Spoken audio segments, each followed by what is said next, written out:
So Taylor Horton-Tucker's been going off in the preseason so far. And even before he was getting minutes, you could hear things about how they really liked him. And the first thing that I notice is that he's got some real shot-creating skills. I mean, he's 6'4", he is listed at about 230 pounds, which is probably a little heavier than you'd like for a 6'4" guy. But Frank Vogel also said that he lost weight, so maybe he's not that heavy now. But I notice how good he is at keeping his dribble alive, and he's not the quickest dude off the dribble, but he finds ways to create space. And some of that could be because of the weight. I mean, there's one play where he has a straight right-hand dribble in the half court, and he gets by Patrick Patterson, or he pump fakes and gets Patterson in the air. But the way that he was able to get to the spot at all, I think he wouldn't have been able to do if he was like 30 pounds lighter than he is. So maintaining some of that weight is probably going to be a good thing for him. He had another drive against the Clippers later on. This is from the first game, where, again, it was pretty standard, just straight right-hand dribble, but somehow he's getting by people. And, part of it could be like he dribbles for a second longer than you think, so you kind of fall asleep for a second, and then he attacks on you. But then the way that he kind of shuffles the ball mid-gather to elude Zubac, who's in a pretty good position to protect the basket, it shows a real shot creator's mentality. And if you go and look up Horton-Tucker's scouting stuff, the thing that was talked about is he does have some real shot-creating skills. There was a pick-and-roll play that he had against the Clippers where he keeps his dribble alive longer than a lot of wing players would, and eventually he gets it to his guy cutting to the basket for an easy layup. He got a handoff play, and he busted out a behind-the-back dribble and then just kind of pushed Luke Kennard out of the way. So, yeah, Horton-Tucker certainly got something. And the big highlight from tonight for him was a step-back three to give him 31 points. He certainly got some confidence. He's willing to go off the dribble, and, I mean, we saw it against the Rockets, right? Guy gets thrown into a big playoff game, and he made a three. Did he make 2 threes? I don't remember exactly. But then he went off the dribble one time as well. And that takes a lot of guts for a guy who's barely played to try to make something happen off the dribble in a playoff game.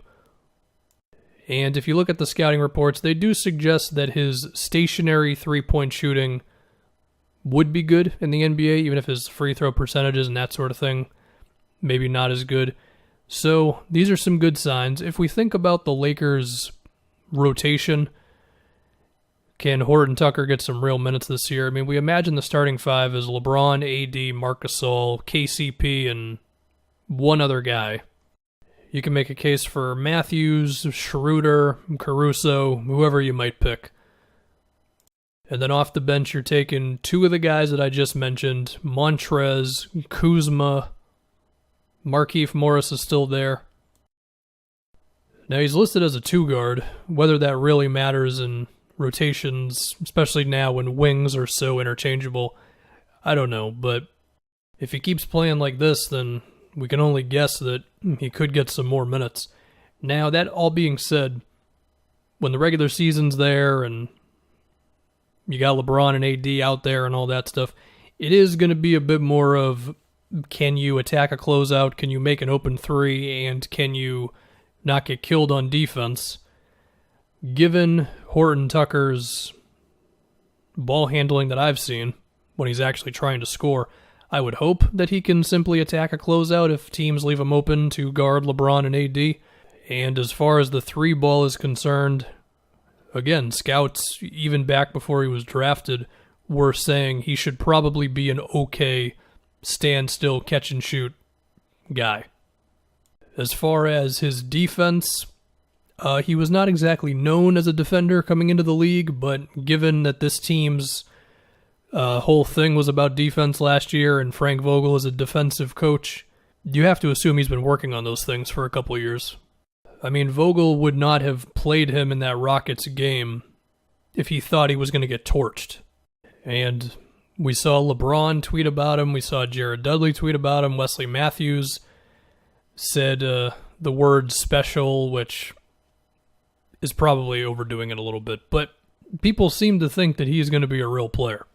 And Frank Vogel said he's confident that Tucker can make an impact now instead of down the road. So we'll see, man. I mean, he's going off right now.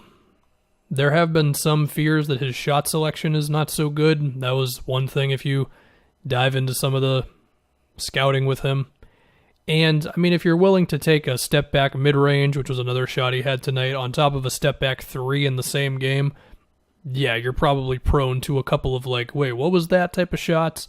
And if he's in the rotation like that and he's sharing minutes with LeBron and AD, I don't think they're going to want to mess around with that too much, so we'll see if he doesn't do that.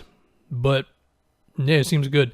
Now, another thing to make note of with Tucker, and this will end up being more interesting if he proves to be a real rotation dude for them this season, but his rookie contract is actually up after this year, which I don't really know why, but it is, and he will be a restricted free agent, and it could be something to make note of. I mean, if he ends up averaging, let's say he ends up being a nice 10-point scorer for the Lakers this season, and he even has some moments in the playoffs or whatever, would somebody else offer him, I don't know, $9 million a season, and would the Lakers be like, well, we don't know if we're really willing to match that? It's something to care about, especially because they've got Schroeder's free agency coming up. They've got Kuzma's extension. That's a thing. I believe Caruso has a potential extension coming up, and the Lakers, they're probably not going to hold on to everybody. And if Horton Tucker is going to be a real player for them, then it just makes all that a little tougher. And keeping up with the business side of all this, could Horton Tucker be playing himself into being a trade chip for somebody? I don't know. I mean, the Lakers don't have a lot of tradable money in the sense of they don't have a $13 million guy who doesn't play. I mean, KCP's contract would be the best asset, and if Horton Tucker's looking good, then maybe there's some like $14 or $15 million guy the Lakers would want. However, the Lakers cannot move their pick this year. I mean, it's top 7 protected. They're going to get the pick, but they can't move it because they technically already traded it to the Pelicans. So their only other option would be to trade a pick in the distant future, like a first in the distant future, which that's not a good idea. They can move some future seconds. I mean, I don't know, KCP, Talen Horton Tucker, and a 2023 and 25 second rounders. Is that going to get you anything? Who knows? But he's looking good.